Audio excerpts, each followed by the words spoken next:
In the early morning of the 16th of December 1811, something strange happened in the United States. The ground began to shake violently. Here in Asheville in North Carolina, for instance, the shaking, although not severe enough to cause any significant damage or fatalities, woke much of the town. Most of the people living there had never experienced an earthquake, let alone such a strong one, and were understandably terrified. An eyewitness account of the events was published a few days later in a local paper. On its own, this seems unremarkable. What makes this interesting is how widespread this phenomenon was. Similar articles were published in newspapers all over the country, like in Natchez and Charleston to the south, and Washington, Pittsburgh, Detroit, and New York to the north, to only name a few. Places that, mind you, are as far away from each other as the UK is from Greece. It seems essentially the entire United States was shaken that night. And this wasn't the end of it. Strong earthquakes like this continued to occur regularly for almost 2 months until February the following year. Naturally, people were very eager to figure out where these tremors came from, where the epicenter of these earthquakes was. But because communication was slow in these days, this, of course, took a while. As the letters and newspapers from further inland slowly began to arrive in the large cities on the East Coast, it became clear pretty quickly that the further west they came from, the more dramatic they became. And the most terrifying accounts came from here, from the Mississippi Valley in the new Louisiana Territory.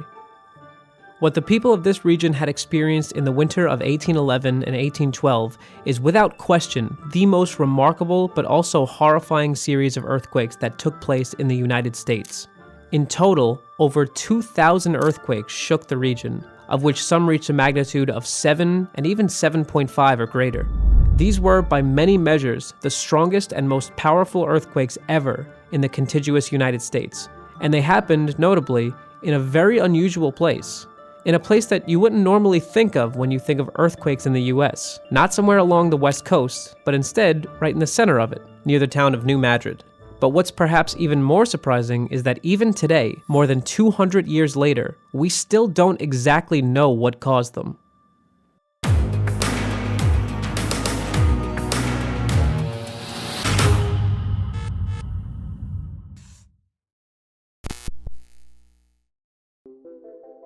This is a map of the strongest earthquakes that occurred in North America in the past decade. As you can see, they exclusively happened along the west coast. This is, of course, no coincidence. Earthquakes are, as you probably know, the result of plate tectonics. When the huge slabs that make up the Earth's crust bend and deform, stress builds up, slowly but steadily over years and decades. At some point, when the stress exceeds the strength of the rocks, they break and the plates snap back into a relaxed position, releasing the buildup stress spontaneously and violently all at once. The area where this deformation is most severe is, of course, the plate boundaries and boundary zones, where the plates collide, whereas the plate interiors remain mostly undeformed. In the US, these plate boundaries lie exclusively on the west coast, and that's where seismic activity is concentrated. But if you now extend the time frame to include earthquakes from the 19th and 20th century as well, you can see that strong earthquakes can also occur in the interior of the North American plate, far away from these boundaries. While these so-called intraplate earthquakes are clearly more rare, they do happen, and understanding them is therefore important, not just for the people that live in these regions, but also because they seem to contradict what we believe to know about earthquakes and how they are triggered. Because of this, geologists have spent a lot of time in the past decades trying to figure out what exactly happened in New Madrid, and possibly more vitally, if it can happen again. If these were just some freak events, or if they happen, like earthquakes, near plate boundaries, with a somewhat predictable regularity. Since the area began to be studied in more detail in the 80s and 90s, we have in fact recorded regular and continuous seismic activity here. Dozens, hundreds of earthquakes every year.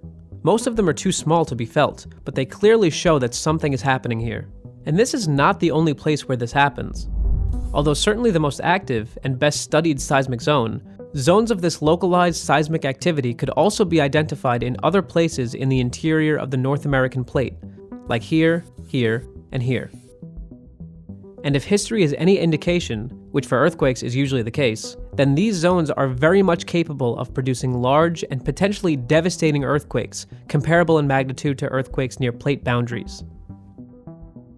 In 2011, for instance, a 5.8 magnitude earthquake shook the Virginia seismic zone, While there were no reported fatalities and only a small number of injuries, the shaking did, however, cause between $200 to $300 million in damage, most of it uninsured. In 1886, the Charleston seismic zone was hit by a 7.3 magnitude earthquake. 60 people were killed, thousands were injured, and much of Charleston was destroyed. And then, of course, there was the series of major earthquakes that shook the region around New Madrid in the Mississippi Valley in the winter of 1811 and 1812, the strongest of which were as strong as the 1906 San Francisco earthquake, the deadliest earthquake in U.S. history. So clearly, despite being far away from active plate boundaries, and despite the lack of an obvious mechanism that could explain the buildup of stresses in these zones, they nevertheless can and have produced devastating earthquakes. In New Madrid in particular, field research has revealed that strong earthquakes, comparable to the 1811-1812 series, have occurred here regularly for over 2,000 years, with average return periods of somewhere between 200 to 800 years. Based on this history, the USGS now puts the likelihood of a magnitude 6 or greater earthquake in this seismic zone in the next 50 years at about 25 to 40%, and the likelihood of a magnitude 7.5 or greater earthquake still at about 7 to 10%. This is frighteningly high, considering what an earthquake of that magnitude could mean for the region and the eastern United States in general. But these are of course only very rough estimates based to a large degree on what happened here in the past. Our understanding of the processes that take place now, today, is still limited. Although we have made incredible progress in identifying what makes New Madrid geologically unique, we are still lacking a universally agreed upon model that fully explains the ongoing and continuous buildup and release of stresses here. And such a model is critical if we want to accurately predict the likelihood of future earthquakes and the hazard associated with them.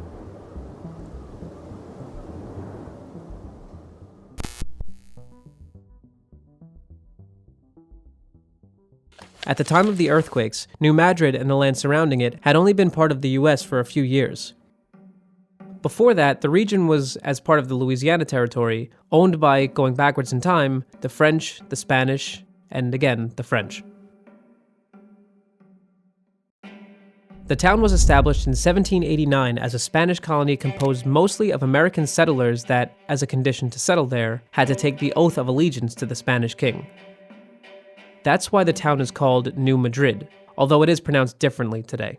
The Spanish minister to the United States who had granted the colonists the land to settle on hoped that a colony of Americans loyal to the Spanish crown would prevent the unwanted expansion of the US into Spanish Louisiana. Beyond that, the colony was also meant as a way to ensure Spanish control over the commerce on and beyond Mississippi. Despite early setbacks such as floods and food shortages, the liberal land policy of the Spanish authorities nevertheless stimulated westward immigration to the region, so that by the turn of the century, the population had risen from a few dozen to a few hundred. This made New Madrid the largest settlement between St. Louis and the Gulf Coast, and therefore the most important station on the upper Mississippi and the port of entry for all vessels going up and down the river, some 100 boats on a good day. The Spanish period came to an end in 1800 with the secret transfer of Spanish Louisiana, including New Orleans and St. Louis, to France. Only 3 years later, Napoleon, busy with his war in Europe and no longer interested in a French colonial empire in North America, and to prevent it from falling into the hands of the British, in turn gave Louisiana to the United States for a mere $15 million, roughly $300 million in today's money. Through the Louisiana Purchase, the city of New Madrid and New Madrid County officially became U.S. territory in 1804, to the delight of its largely American population. But this joy was only short-lived, as only 8 years later, the town was all but completely destroyed by the earthquakes we will now talk about, together with most of the other villages and towns that had sprung up around it, up and down the Mississippi. This is roughly and summarized the historical backdrop. Let's now take a look at some of the eyewitness accounts from the people that were there when the earthquakes happened, so you can fully appreciate how devastating they were. William Pierce was part of a convoy of shallow-bottom boats, or flatboats, taking goods from Pittsburgh down the Ohio and Mississippi River to New Orleans. When the first earthquakes hit, they were anchored for the night, a few days away from New Madrid. His account of what happened became one of the most quoted and reprinted accounts of the earthquakes in the following weeks and months.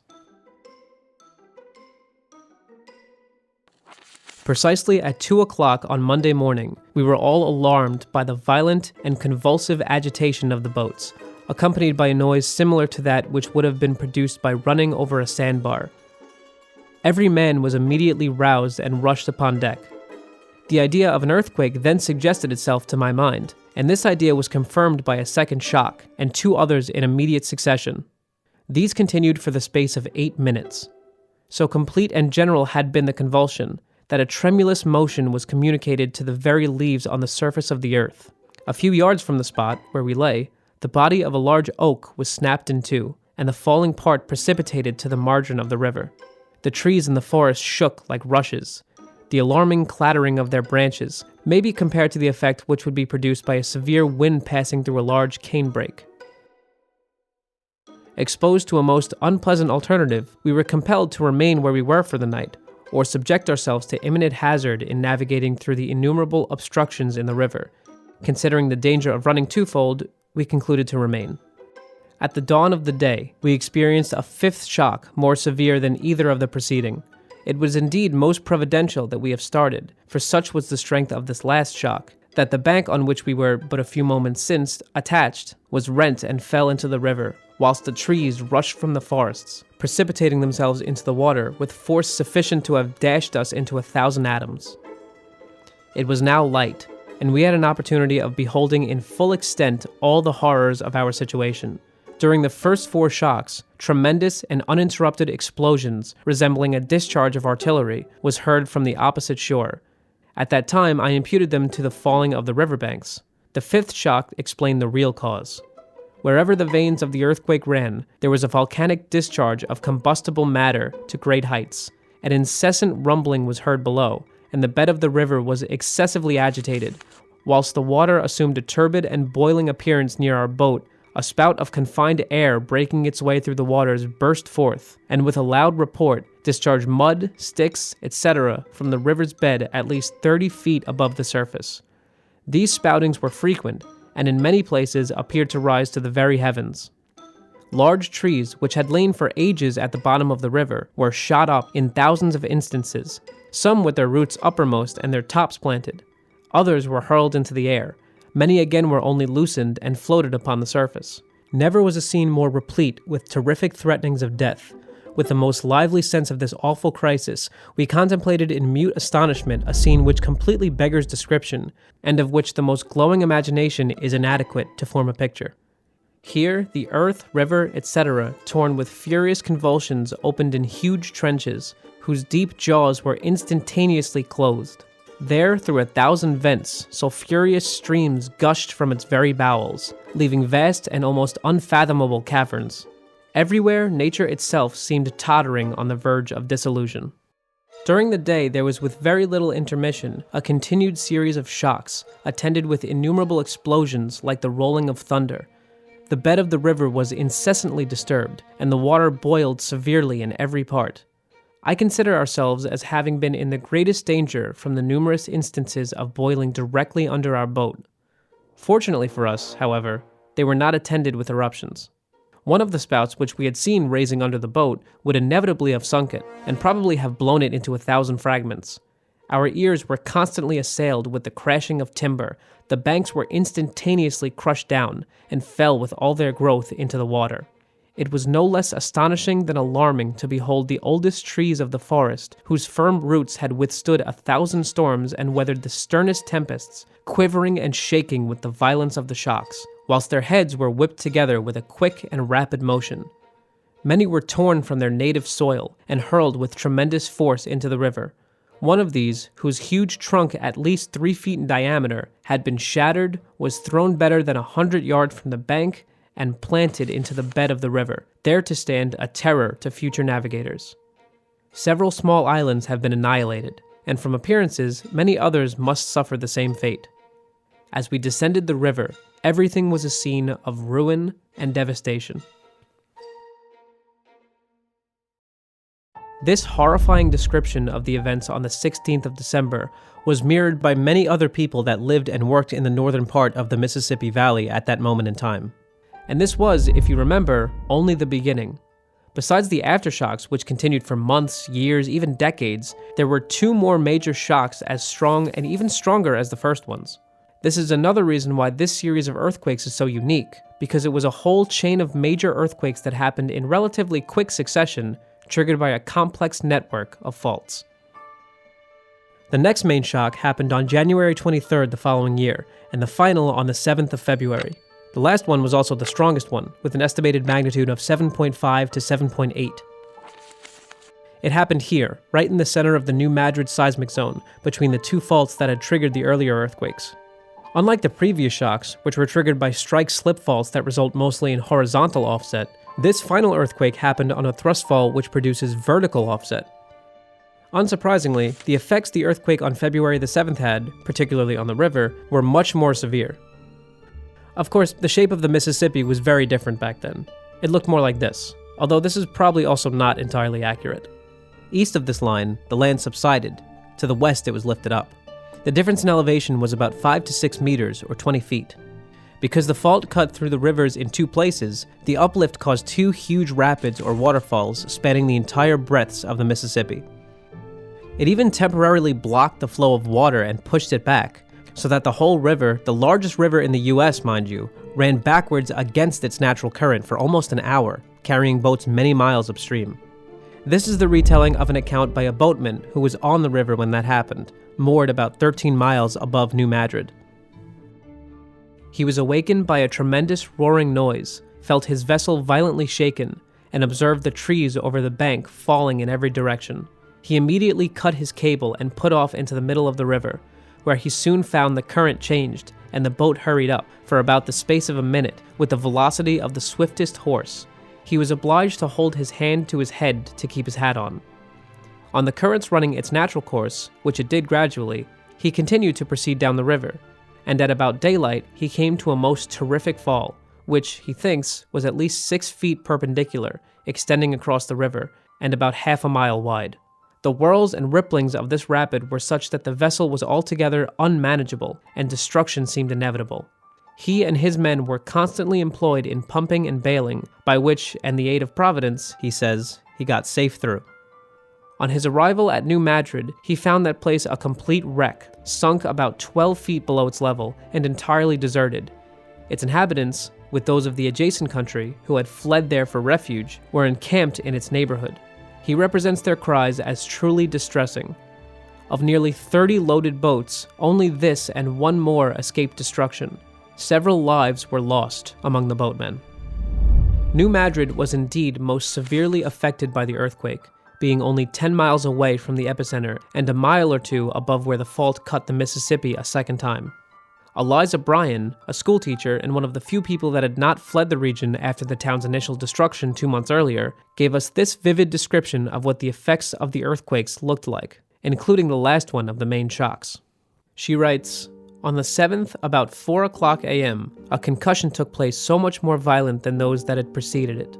At first, the Mississippi seemed to recede from its banks, and its waters gathering up like a mountain, leaving for the moment many boats, which were here on their way to New Orleans, on bare sand, in which time the poor sailors made their escape from them. It then rising 15 to 20 feet perpendicularly and expanding, as it were, at the same moment, the banks were overflowed with a retrograde current, rapid as a torrent. The boats, which before had been left on the sand, were now torn from their moorings, and suddenly driven up a little creek, at the mouth of which they laid, to the distance, in some instances, of nearly a quarter of a mile.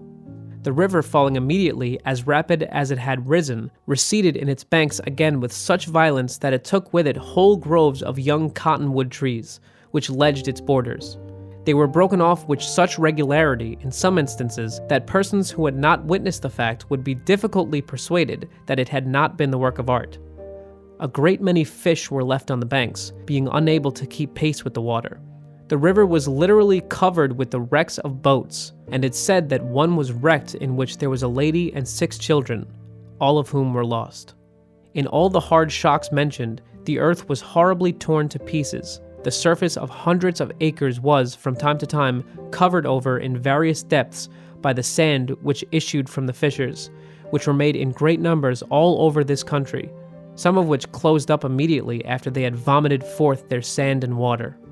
It is impossible to say what the depths of the fissures were. We have reason to believe that some of them are very deep." Aftershocks could be felt every 20 minutes for the next few days, and after that with decreasing frequency and strength for more than 10 years. It took about a week until the obstructions in the river were washed away to the point that the rapids were reasonably passable again. To the east, where the land had subsided, the river flooded the surrounding woodlands along its shores, creating huge swampy forests that would actually become the site of an important battle during the Civil War 50 years later, and a huge lake that still exists today. The trees that still rise from the water of this lake to this day are a stark reminder that this is earthquake territory. This should be enough to convey how powerful and devastating these earthquakes were. Of course, the damage was most severe in the Mississippi Valley, an area relatively sparsely populated at the time. But as we have heard in the opening, they were felt over a much greater area, up to 1,000 miles away in some cases. Even in Charleston, South Carolina, more than 500 miles away, they were still strong enough to damage a few buildings. And yet, despite this, despite all the chilling eyewitness accounts, despite how severe and widespread the effects were felt and the impacts these quakes had in and beyond the Mississippi region, it even resulted in the very first disaster relief bill ever passed by Congress, which was a complete disaster in its own right, doing practically nothing for the people affected and only resulting in huge amounts of speculation and fraud. Despite all this astonishing series of earthquakes was virtually forgotten only 50 years later. The history of these quakes was only slowly rediscovered in the second half of the 20th century.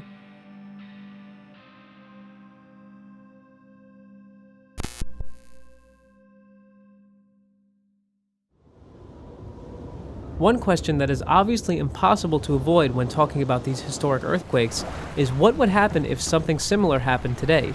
What damage and devastation could or would that cause? Before we can answer this question, however, we need to understand two important factors about the geology of this region. Factors that alone, without even talking about the human element, like building codes, infrastructure, population size, and all that, make earthquakes here much more dangerous. The first has to do with sand.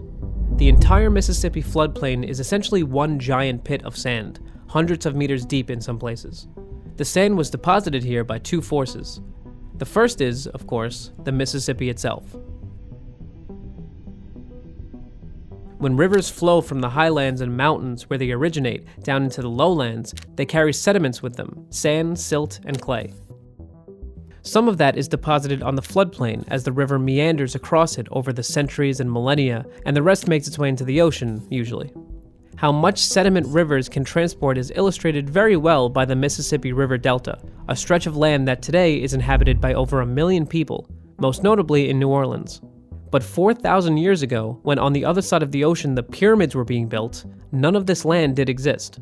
The Mississippi created these 8,000 square miles of land, an area larger than Northern Ireland, in only a few thousand years, simply by carrying sediment downstream. The other force responsible for the large quantities of sand in this region was the ocean. When we go even further back in time, 80 million years or so, we know that much of the southern United States was underwater, including the so-called Mississippi Embayment, the northern part of today's floodplain near Memphis and New Madrid. Why this is actually an important aspect of this story. Obviously, sea levels were much higher, so it's easy to assume that this region was simply flooded by the Gulf of Mexico as water levels rose. However, only about 10 to 20 million years earlier, this deep basin was actually the opposite. It was part of a huge mountain range, so clearly something unusual has happened here. We'll talk about that later. After the formation of this basin, the Gulf of Mexico slowly filled it up with marine sediment from the south, and the Proto-Mississippi with river sediment from the north, so that today the entire 1 to 2 kilometer deep hole is completely filled with sand and clay. That's why the Mississippi Embayment is essentially just one giant pit of sand. If you look at a cross-section of the sediment layers below Memphis, the largest city in the region, for example, you can see that it is not underlain by rock, but by roughly 1 kilometer or 3,000 feet of unconsolidated loose waterlogged sediment. This has some benefits. Because these sand layers that sit between layers of much finer clay are essentially just giant underground lakes, they provide easy access to clean drinking water. In fact, the water from this aquifer supplies about 1/3 of the people in Memphis with water. Side note, there was a few years ago actually quite a high-profile lawsuit regarding this aquifer, between the state of Mississippi and the city of Memphis.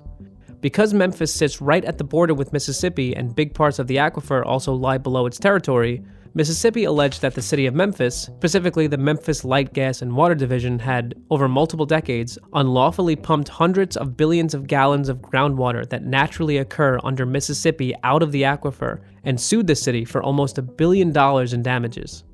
But both a U.S. district judge as well as the Supreme Court later rejected the lawsuit. Now, where this huge wet sandpit becomes a problem is when you have an earthquake in the crust below. Because loose soil consists of individual particles that can move independently from one another, it is affected by the earthquake's waves much more severely than solid rock is. It is particularly problematic when the soil is wet. You might have observed this when shaking a bag or box with loosely packed objects. Everything gets packed much more efficiently. It gets compressed essentially. When this happens to wet sand, where the pockets between the particles are not filled with air but with water that can't immediately go anywhere, the pore pressure increases.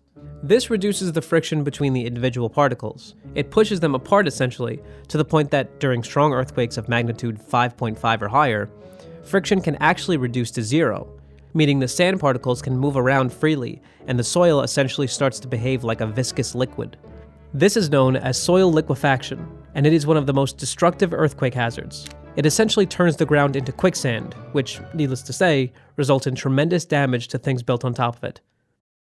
Liquefaction causes houses and other heavy structures to sink into the ground or tilt, hollow structures like underground pipes and tanks to become buoyant, break and rise to the surface. It undermines the foundations of roads, bridges, and dams, causes landsliding and soil subsidence. That's why it is so dangerous, because even if the structure on top is in itself strong enough to withstand the earthquake, the ground failure below can still render it unusable. Liquefaction has been observed during most major earthquakes around the world, but the New Madrid earthquakes still stand out simply because of the extent and the scale of the liquefaction they caused. One way we know this is through sand blows. If you remember, many eyewitness accounts mention eruptions of water and sand that shot up out of the ground. That's what sand blows essentially are. It's when the pressure below the solid upper soil layer becomes so high that the liquefied water-sand mix begins to rise through vents or fissures in the ground and erupts or boils onto the surface, leaving behind a layer of sand or silt on the ground, often in the shape of a circular or elliptical cone. On photos of the 2011 Christchurch earthquake, you can see these sand blows a lot. They are a clear indication of severe soil liquefaction, which is the main reason why this earthquake, despite its relatively modest magnitude, caused such an extraordinary amount of damage. The liquefaction covered an area of roughly 30 to 50 square kilometers around the epicenter, which was unfortunately situated right under the city. This made it the most costly earthquake in New Zealand's history, with estimated damages of around 20 to 30 billion US dollars. But now compare this to the New Madrid earthquakes, which induced severe soil liquefaction over an area of at least 10,000 square kilometers. And even beyond this primary region, there is still evidence for liquefaction, in some cases 250 kilometers away from the epicenter, near St. Louis and south of Memphis. Now, some of that is obviously explained by the larger magnitude. Each earthquake released somewhere between 25 to 100 times the amount of energy of the Christchurch earthquake. But it is also due to the unusual geology of the Mississippi Valley, which makes the region very susceptible to liquefaction. The thousands and thousands of sand blows that you can still find buried in the soil, or even see at the surface as light-colored patches in plowed fields all across the Mississippi embayment, are clear evidence of this. Many are also unusually large. Normally, individual sand blows are only maybe a few meters in diameter at most. But in New Madrid, many are 40, 50, 60 meters in diameter, with vents that alone are already almost a meter thick. All this confirms that these must have been very powerful earthquakes. But there's more. This is a photo of a sand blow that was taken almost 100 years after the earthquakes. It still clearly shows what looks like an enormous explosion crater.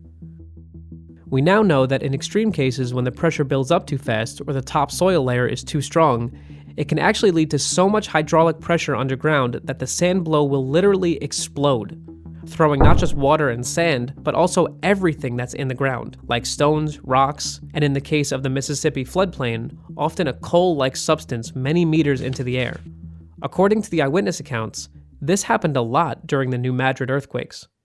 So this is the first problem, that the Mississippi embayment is perhaps the best place, if you pardon the wording, for large-scale soil liquefaction in the world.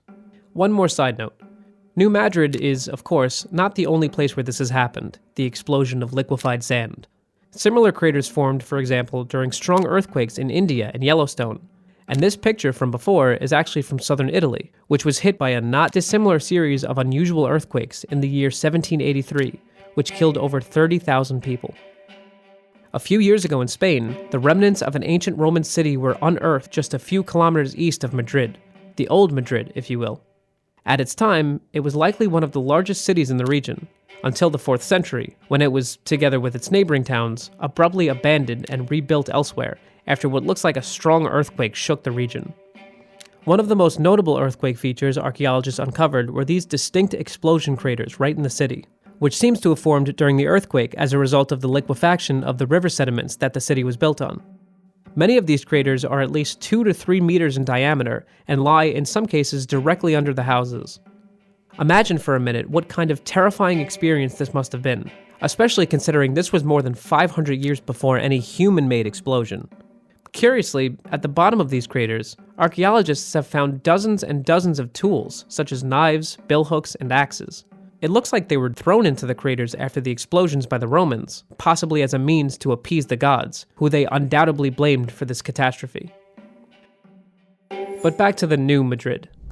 We already touched on this, but one of the most remarkable effects of the earthquakes was over how far of a distance they were felt.